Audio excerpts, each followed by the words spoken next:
royal purple. Green flag for GTD. There's the green flag is waved, and away goes Christina Nielsen. Funny enough, those two are the first cars out of the pit lane. Christina Nielsen and Dion von Moltke will be driving the Paul Miller Racing entry, car number 48. And I think those two have both got a really, really good shot at this, and as has Patrick Lindsay too, as Dion von Moltke dives to the inside going to turn 1. Is this a practice session or a race? Or a qualifying session or a race, but he wants to get out. He wants to get the clear track, does Dion von Moltke, so he puts his nose out in front. And you know, Patrick Lindsay in the Park Place Motorsports car number 73, the Porsche, he's been super impressive in the qualifying sessions this year. Had 2 poles already, and he's certainly got a fast car. He showed that this morning. It's Jeremy Shaw. I'm John Hindhaugh. We're live on IMSA Radio from Virginia International Raceway. The GTDs are out. GTLM, GT Le Mans to follow. It'll be a couple of 3 minutes, a bit more than that actually, before we start seeing fast laps come in. 3¼ miles. Yeah, and another guy who's shown us well this weekend is Bill Sweedler, along with Townsend Bellin at number 63, Scuderia Corsa Ferrari 458. And Bill has shown really, really good pace this weekend. Can he challenge for the pole? I don't know, that might be a big ask, but certainly he's done a good job and was turning some very competitive lap times this morning. It's that time of the season, isn't it, where you can feel people's confidence has grown through the first year, and it's amazing what a couple of decent results does, a couple of decent performances do as well, particularly for non-pro drivers. Non-pro drivers, you know, you're building up throughout each of your performances. It's difficult for you to go and get extra practice because you can't.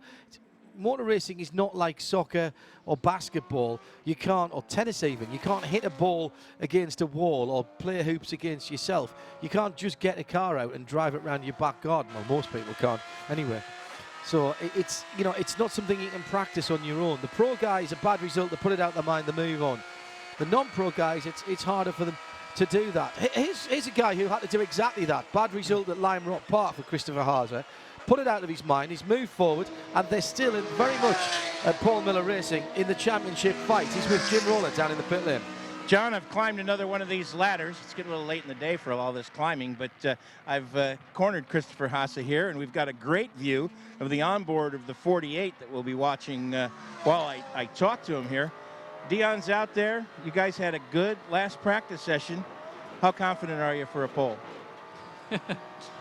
Well, I think we are able to go for the pole. It's not as hot as I expected, and this definitely helps us. And also we have a little bit shadow, like you can see on the screen.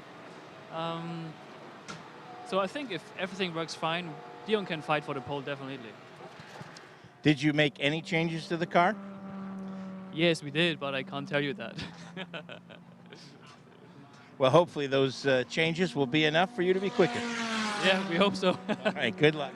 He's a cheeky bugger. Yeah, yeah. He when he needs to, he can keep his cards close to his chest, as all of these guys Climbed all can. this way for that? Yeah. Climbed all this way for that. Yes, you did. And we talked about 2 poles this season for Patrick Lindsay. That's the same for Dion von Moltke as well. So both of those 2 guys have 2 poles to their credit, and they would love to make it 3 here this weekend. Yeah, because we just saw a quick glimpse there of the Viper.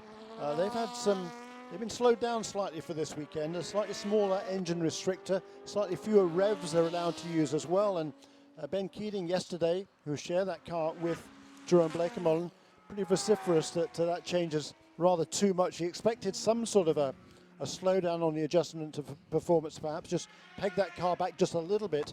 But he feels it was a little bit too aggressive by the IMSA officials. So we'll wait and see how that goes. But certainly, the car's been pretty competitive here, but this is a track that kind of suits the Viper, so Ben Keating believes.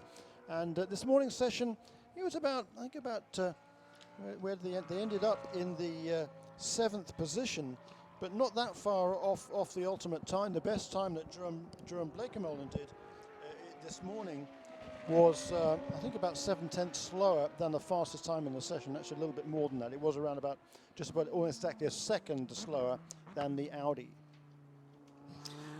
Jeremy Shaw, I'm John Hindhaugh, and we already are down to 10 minutes to go. Ian James has the first bid, if you will, in terms of times. 1:53.7, 1:53.7 for Bill Sweedler, of whom we spoke earlier. 53.9 for Cooper McNeil, 23.63.22. I do think this might be a Porsche racetrack this afternoon. I think we've had a couple of races today, more than that. We've had a lot of fluids put down on the racetrack, and I just wonder, with the cooling down of the air temperature, the surface here is still quite new and quite dark, so it holds its temperature relatively well, but I just have the feeling that this might be a Porsche racetrack in both categories. And if it isn't a Porsche, then, well, any of the others could really take it. But well, they really could, I think. It is that tight here. Yeah. The Aston was slowed down a little bit as well, also since Road America, but that car's been fast this weekend. Traditionally, of course, the mid-engine cars have done well, because Risi have done well here in the past with the GT Le Mans cars. That might bode well for the 48 of Dion von Moltke, who just in fact pops to the head, 1:49.9. That's a more representative time. Christina Nielsen qualifying the front-engined rear-wheel drive Aston Martin, 1:50.8, so less than a tenth of a second again. What of the BMW? Michael Marcel comes through into 6th position. Only one car sub 150 at the moment, and that is Dion von Moltke. And off has gone Christina Nielsen. Oh, that's unusual. That must be turn 2. She's managed to find reverse. Turn 3. Thank you, Jim. All right, bring it in. We'll take what we got. Take what we've got, say the team. That's a very smart move. They don't have to do any more this evening. The race is tomorrow. Coming back towards us, and there's... Front end looks okay on TV, but just be offline, stay out of everybody's way, and come on in. Yeah, there's fluids coming off that car, but I think that is fluid that's been picked up from the grass rather than coming out of the car, if I'm honest. I think if they settle for that lap time of 1:50.080, that's going to leave them right at the back of the field in GTD. So it was coming out of 2, turns into 3, possibly a tad early. Oh, lost the back end of the car in the middle between I guess between sort of 2.5 and 3. And then it's rear right first before front right gets dragged in. Oh, that's interesting. A big rub on the left side. Super careful not to go flat on you. I can't. The rear bodywork must have been shifted across there, Jeremy, because I didn't see any hit on the left-hand side of the car, but the rear left of the bodywork is rubbing on the rear left wheel. That's very odd. It was definitely a right side impact. Yeah, has it sort of moved the axle across on the car? That's the concern, I think, for TRG AMR. So it's just the bumper or the valance. It was a very square-on hit, though, that the rear took first of all. Locked up by the 23 of Ian James. Team car, the 22, Cooper McNeil, as Christina Nielsen has made it into the pitch. She'll stop in front of us. We should get a view of the damaged side of the car as she comes in along pit lane. Some pretty stout, those Aston. Well, they are, aren't they? Ian, just talked about Ian James. He's had some success here at the past in at VIR. He won the GS race here in the Continental Tire Sports Car Challenge a few years ago. Well, 10 years ago now, I suppose, in a Mustang. So it's a track certainly he enjoys. Of course, it's a track just so everybody enjoys. There is Bill Sweedler off the road at the exit of the Oak Tree Just get the tires cleaned up here. Your pace is good. You might let the 22 go behind you so you get a nice clear track. So he used all of the new asphalt and a bit more there, as we sort of suspected. Spoke to Connie Nyholm earlier on, the CEO of the circuit here. Continuous improvement is the order of the day for VIR, and they have had an open dialogue with teams and drivers that have been here over the last couple of years. There have been some changes to some of the curbs, to some of the runoff areas, the areas just behind curbs on the exits of corners, and that's what has been done. It's met with universal approval here this weekend. All of the drivers from front to back of the field in all of the categories have said, particularly those who haven't been here for a little while, have said how much they've enjoyed coming back here and how those little differences. What I like is, Jeremy, that the character of the circuit hasn't been changed and there's not huge car park sized areas of runoff area. Most of the edges of the track is still grass. There's plenty of room before you hit anything that you could probably, you know, we've seen people taking long grassy moments and getting back on, but you will lose time when you do that. Therefore, there are consequences when you get off the racing circuit. I don't have an issue with that at all. No, I completely agree with you there, and you're right. The entire character of the circuit has been retained here, and it is a place that has dire consequences if you go off the racetrack. So therefore, keep it on the racetrack. And as we've seen, Jim Roller, the addition of some of these barriers of banded tyres with the sort of conveyor belt in front of them. That has also added something in terms of the safety appeal to this circuit. Yeah, it's we like to say consequence without catastrophe. You stick it in one of those tire barriers, you're gonna do a little bit of damage, but you're not going to derange the car, and you're going to come out of it all right. But you will have paid the price for making the mistake, and that is not only fair, it helps me. That's why people love auto racing. It's the ultimate meritocracy. Well, it should be. Yes, absolutely. It's supposed to be. Yes. Jim Roller, our Continental Tire Pit Lane reporter. Jeremy Shaw is alongside me. We've got 3 minutes 30 left. It's still Dion von Moltke from Patrick Lindsay now in second place in the 73 Porsche.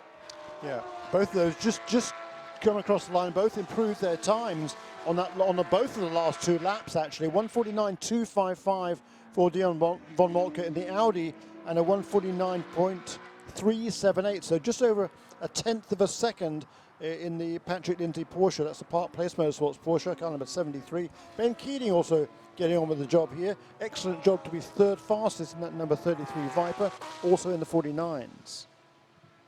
Well, you may have heard that plaintive sigh in the background. That was Christina Nielsen. That didn't quite go as well as planned, did it? No, that was not the plan at all. But, you know, that's how it goes sometimes. You know, we're out there pushing and trying. We still haven't had a pole this year other than James's Daytona pole. So, you know, I had to go for it. We had some good runs throughout the practice. The grip level has definitely come down since this morning, and the car was just really loose in the rear, and I tried to go in fast. I put the nose down a little bit, and the rear just kind of lost it, and I couldn't stop it because the brakes would just make the rear twitch, and then I just kind of started out, and you know how it is when you hit the grass. Yeah. You're doomed. Well, but you know, they say if you're not trying, you're not making mistakes. So I mean, that's something you can learn from. Yeah, I mean, I think I've kept the car pretty clean this year. I haven't had a lot of off, so you know, it's a part of racing. That's what happens, and I'm just looking forward to some good fights in the race now. What are the estimates? Is it going to be a long fix or? No, not at all. I barely hit it, and I just ran into it with the back a little bit, so it's mostly body work. When I was driving in, I was trying to feel the car, and everything feels normal. I didn't want to risk it, so I brought it in. Still 4th position at the moment, and it's a long race tomorrow. So yeah, we're just getting warmed up, but we'll have to see. Yeah, good luck. Thank you. Like I said, John, consequence without catastrophe. Yeah, exactly. Yeah, exactly right. And hats off to Christina there for putting hand up and saying, you know, I made a mistake, and you know that's what, you know, mistakes happen in motor racing. That's all part of the game. Another good lap there from Patrick Lindsay, 29.265, so a tenth faster than he managed the lap before. Still about, though, what, a hundredth of a second only away from Dion von Moltke. 149.255 for Dion von Moltke, 149.265 for Patrick Lindsay. And another good lap there from Bill Sweedler in the Ferrari, car number 63. Up into third place at 149.5. So Bill Sweedler now up into third place. That pushes Ben Keating down to 4th and Christina Nielsen into the 5th position. It's no great difficulty, and clearly the car was pretty good there for Christina. Fairly sanguine about that. You don't want to end the session in the wall, but she brought the car back. So it is just 20 seconds to go now. Dion von Moltke ahead of Patrick Lindsay by nearly 3 tenths, 2 3/4 tenths. No, sorry. It's .010. Sorry, that's that. Might as well get this lap, Patrick.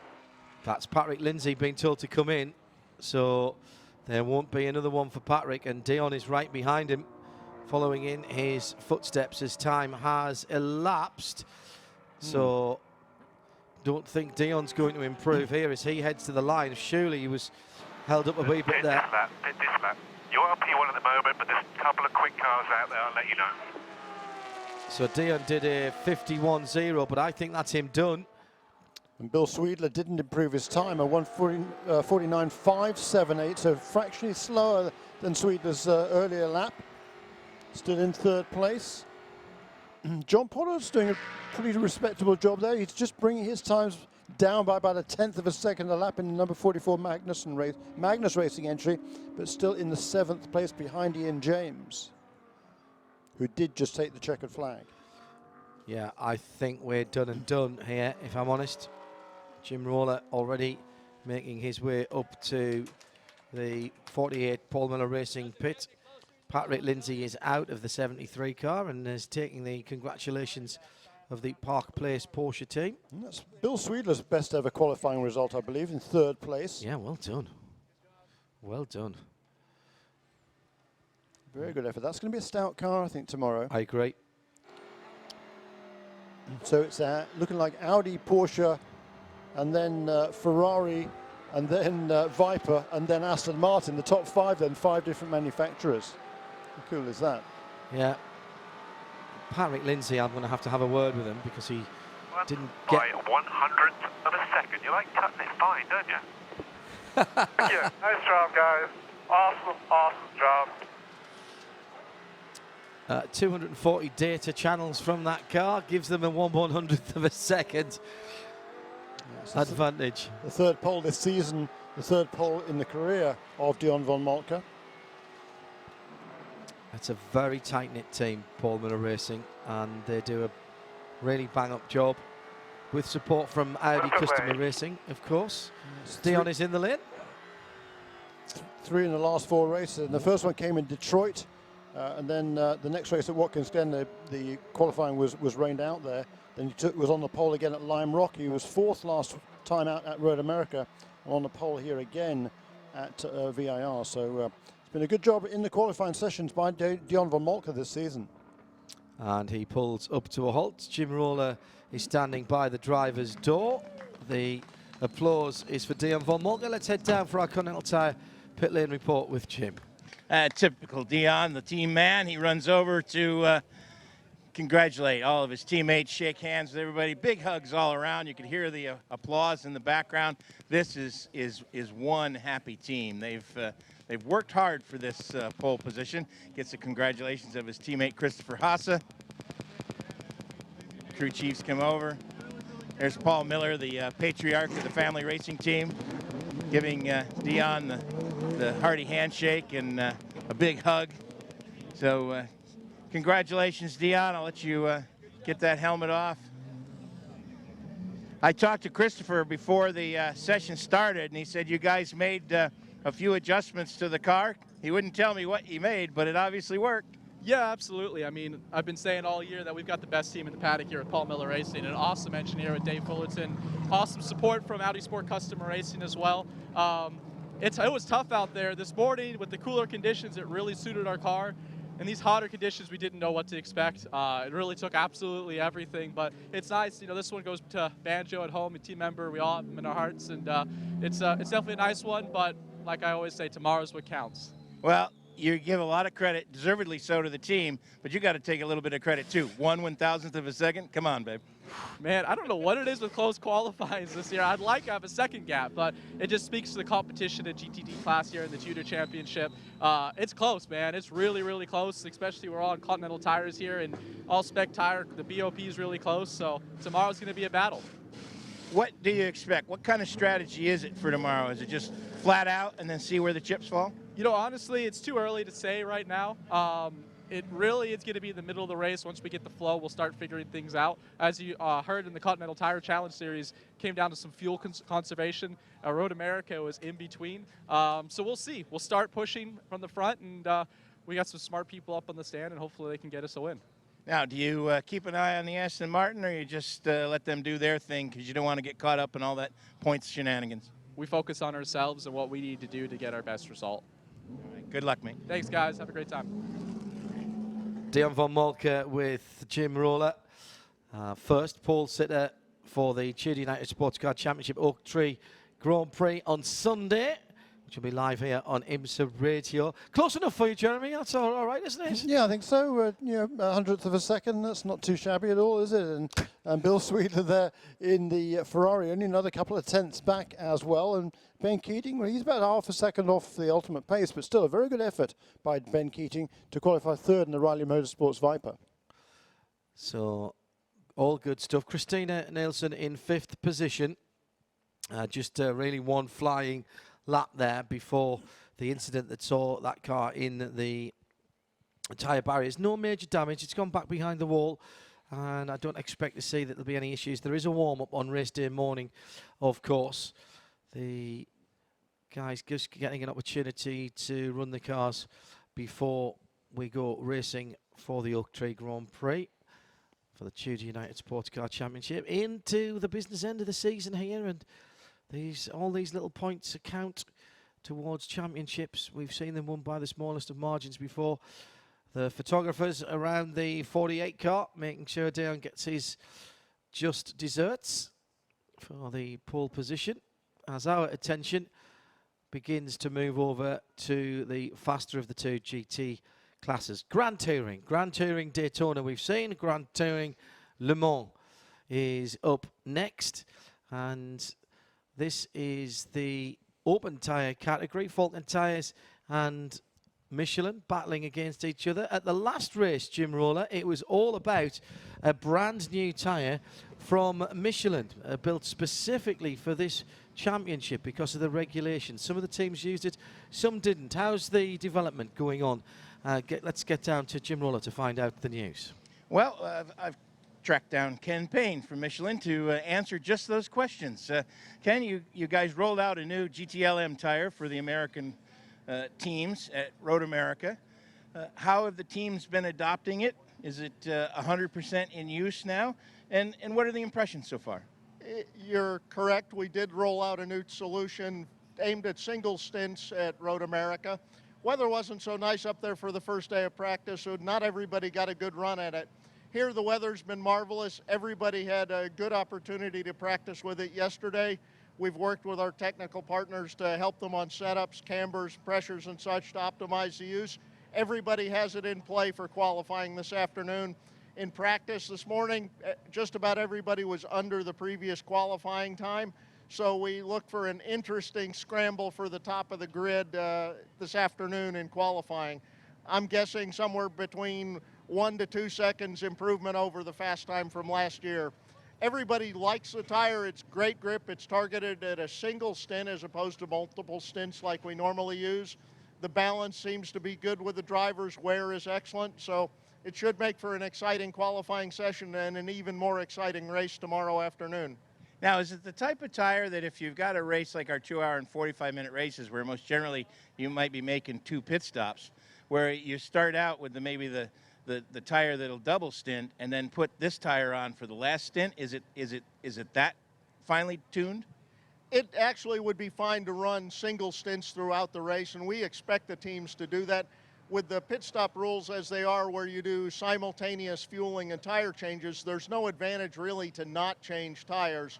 So I would expect everybody, since they're going to qualify on it, they have to start on it under the rules.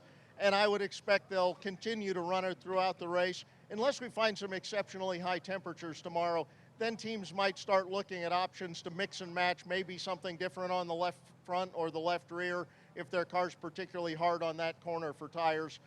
But generally, everybody will be starting on it tomorrow and probably running it throughout the race. It might be proprietary information, but I'll ask it anyway. Is there an optimum operating window that you guys have decided for this tire, temperature-wise?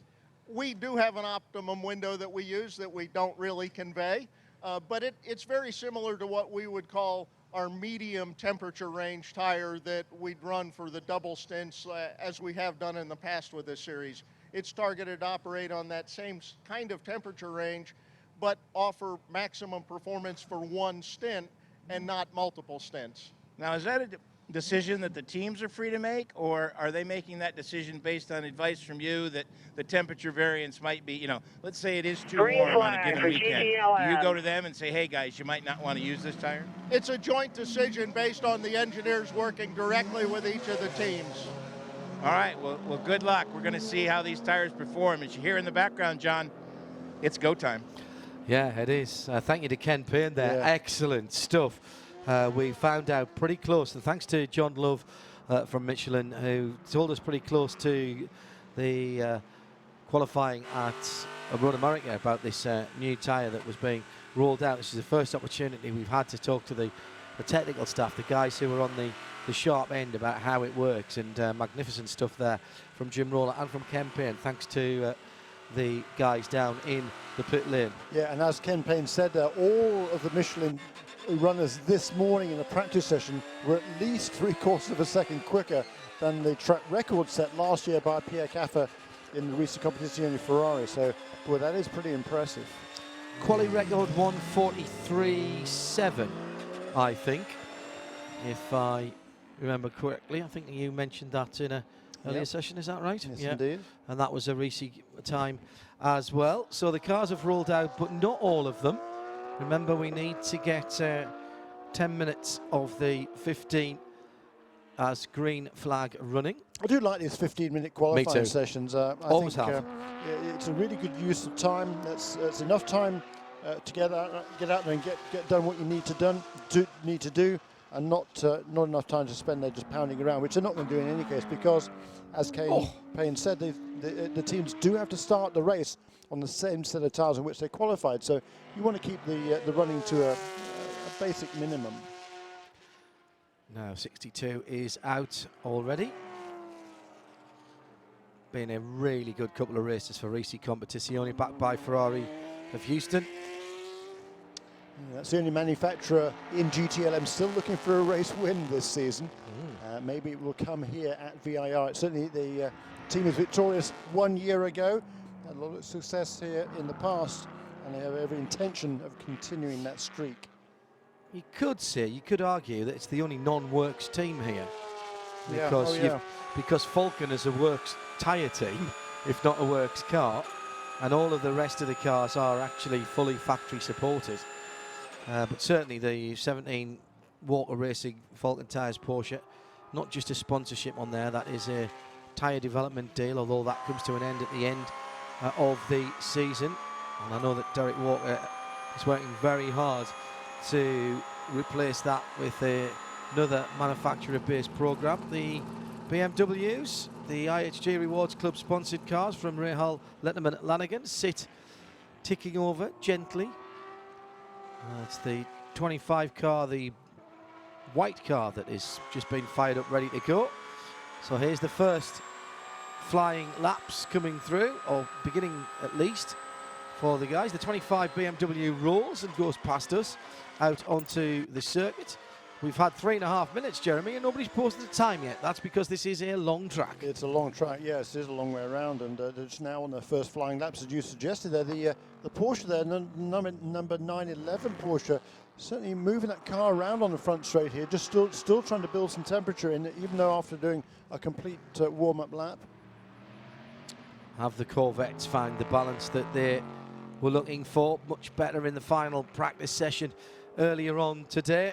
Comes across the line now. This is the number 4 car that rumbles past up as the number 24 BMW, the only car remaining in the pit lane from the GT Le Mans category, has been fired up. Ollie Gavin is the first time, with Jan Magnussen right behind him. So the 4 from the 3 at the moment, 1:47.9, 1:48.5. Pierre Caffer, 1:48.7. So not quite as quick as we perhaps thought, but maybe with the heat out there, people are just being a little bit conservative on their opening laps. Yeah, just the first lap. They're still 3 or 4 seconds away from where we will be in another lap. Brian Sellers bounces to the top with a 47.7. That's a very good opening gambit.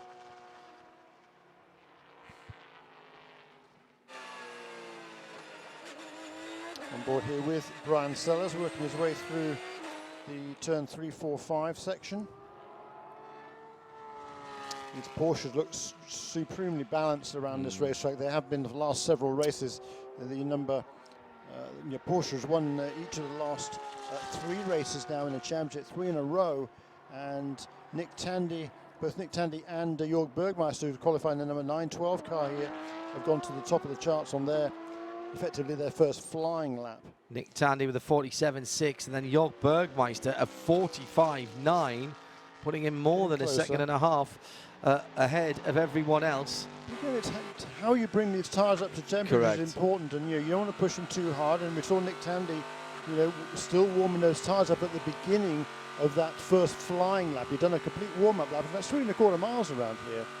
Once bitten, twice shy, as Jim Roller reminds me, coming out of the pits a couple of times this morning, went straight on at turn 1 with consequences, rejoined right in front of Marcus Paltala, was good enough to put his hands up and go down and speak to the guys from Turner Motorsport and apologise for getting in their way. He was trying, I kind of felt for him really, he was trying to shake all the rubbish out of the car so he didn't spread it all over, but when Nick Tandy says he genuinely didn't see Paltala behind, I'm sure that's true. He didn't do his car much good either, in fairness. The 97 car did qualify, Michael Marsell in 9th position in the GTT category. Kaffer to the top, 43.4. And that is a new qualifying lap record. Kerr and indeed Ching.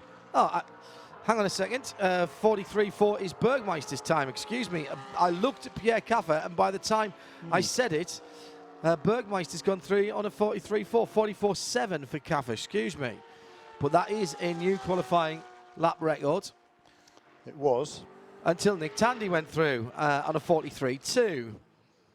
Right. Okay. Fastest time this morning again, a 1:41.953 by Bill Oblin. There is the BMW on track now. Just coming to complete its first fly. It goes past us and goes into 7th position. Now this is interesting, a 46.8, so that is the same sort of time that we saw. I think the other thing is, Jeremy and Jim, is that because we've had so much racing here, the guys will not want to go out like the clappers and throw the car at every corner because they have no idea what the grip level is like out there.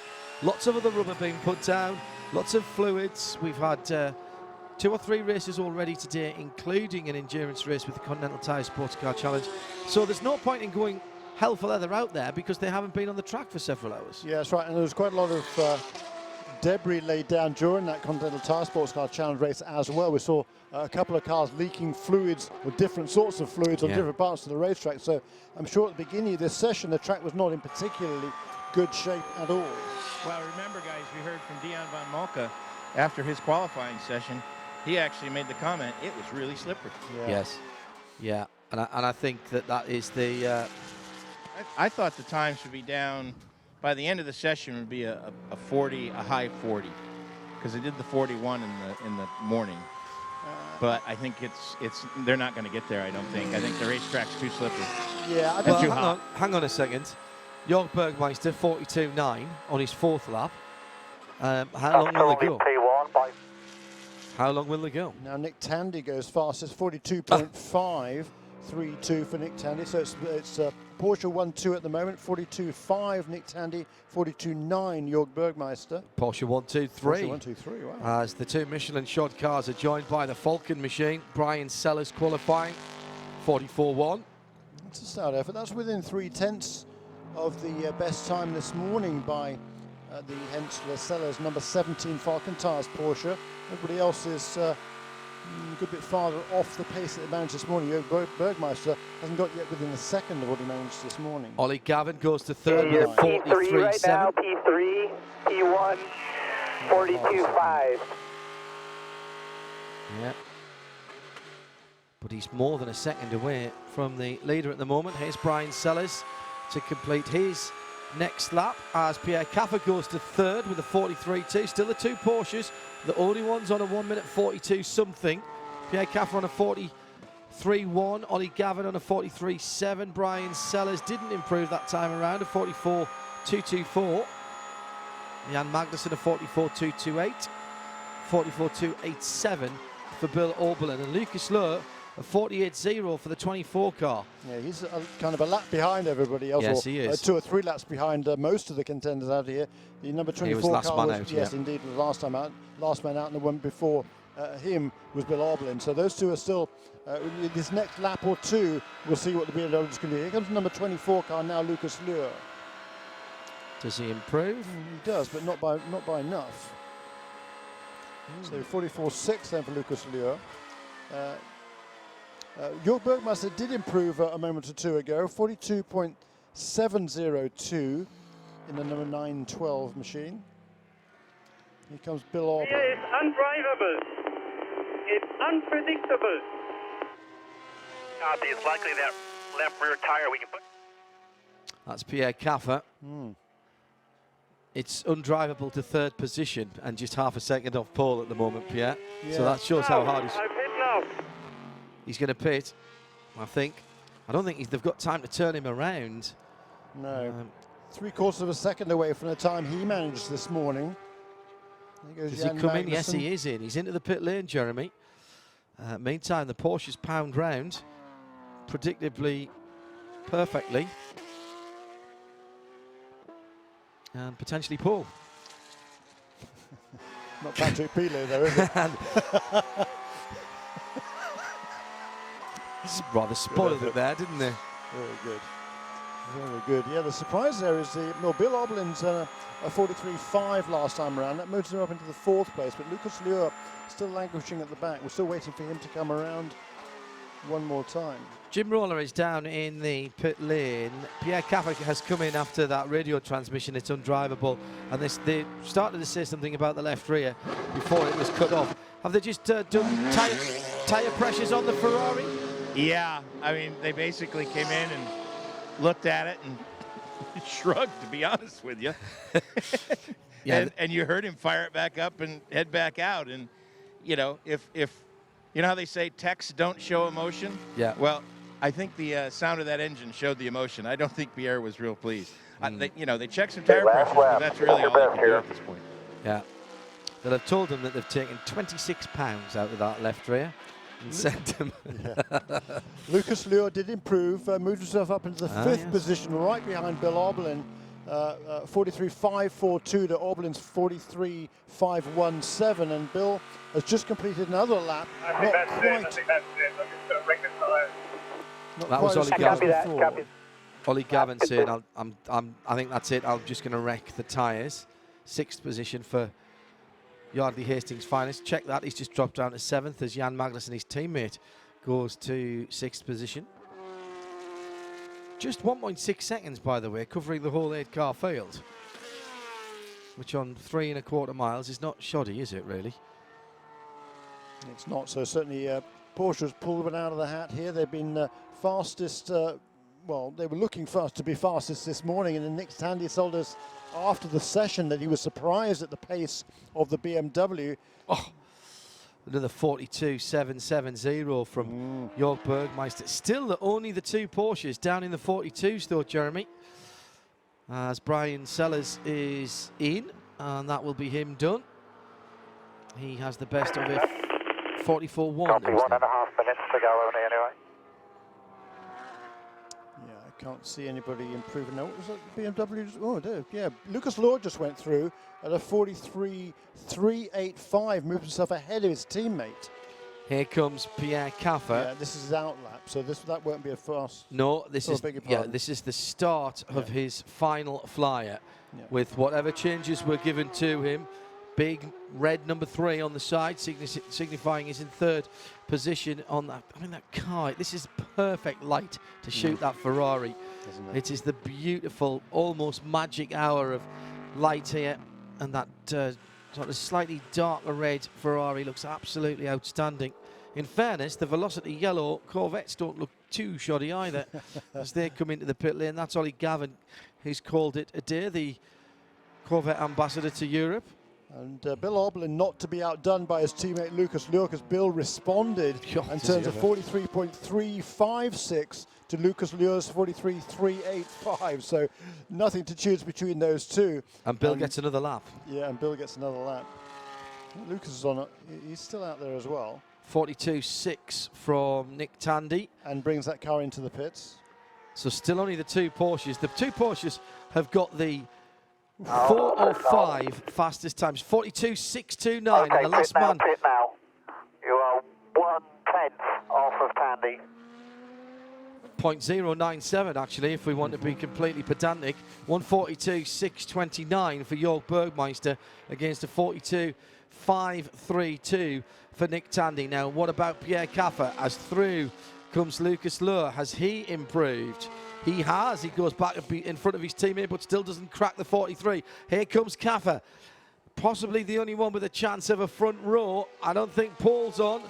But can he split the two Porsches? He crosses the line now and sees the checkered flag. And a 43.1 he's got. A 43.5 is his best effort. So it's down, I think, to Bill Oberlin to try and get through. He's just gone through there now. Yep. It wasn't quicker. A 43.433 for Bill Oberlin. So very close. I think 4, possibly 5 laps under 43, and they were all from the two leading Porsches. That is very impressive.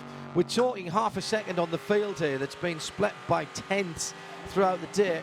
Here's Jan Magnussen, last man standing. He goes by us now and heads across the start-finish line now, and Magnussen doesn't improve. It was a good lap, 43.6. So the Porsche's definitely got everybody covered here by half a second over Pierre Caffer, who's not happy with the balance on that Risi Competizione Ferrari, and then the BMWs, and then the Corvettes. Nick Tandy is down in the pit lane with Jim Roller. Nick Tandy and Patrick Pilet. We'll get a word with both of them. We'll start with Nick. This morning, you weren't a happy man. Now you're a happy man. Yeah, very happy. I mean, it's not just us at the front, but we've got our team car with us as well. So for points for a championship, it's a good position to be starting, of course. Very happy. We were surprised how far the track had dropped off. We knew it would be slower than this morning, but quite how far the other cars dropped off is a little bit surprising to us. Obviously, we're working very well in these hot conditions like yesterday afternoon. Say it, you didn't get the 41 you thought you might be able to get, but third pole. We went faster than we were expecting. We knew that the cold temperatures this morning would be favourable for lap time. So it was like when we were at Mosport, it was always quicker in the practice than the qualifying, but good result. Patrick, Porsche's put half a second on the rest of the field. It's been a hard working weekend. You put in a lot of the effort in the early practice sessions to try and get this car to come together. How has it progressed through the sessions? Especially now, it looks like the car is running better when the temperature is quite high. Yesterday also I made some long runs and looks pretty good. We're struggling a bit more this morning, even if Nick was P2, the others was a lot quicker and the gap was really, really close. For quali it looks quite a big gap, but I'm pretty sure for the race will be really tough because we are quite slow in a straight line to compare with the others. We have to open the gap quickly to don't be under the pressure from the others in the first lap, but then we will see how we did during long runs. You guys have been on a bit of a roll. How much fun is it to be around this with all this, a lot of grins on a lot of faces right now? Yeah, it's great. Honestly, we have a great team, a great atmosphere, and we built something really important and was working really well with Porsche North America. It's great to be here. I was first time here in Virginia. The track is amazing and the car is getting really good. Every race we work so hard with our engineer and we always find a good car. So we are in a good mood and we just try to keep going like this until the end. Well, good luck tomorrow. Thank you.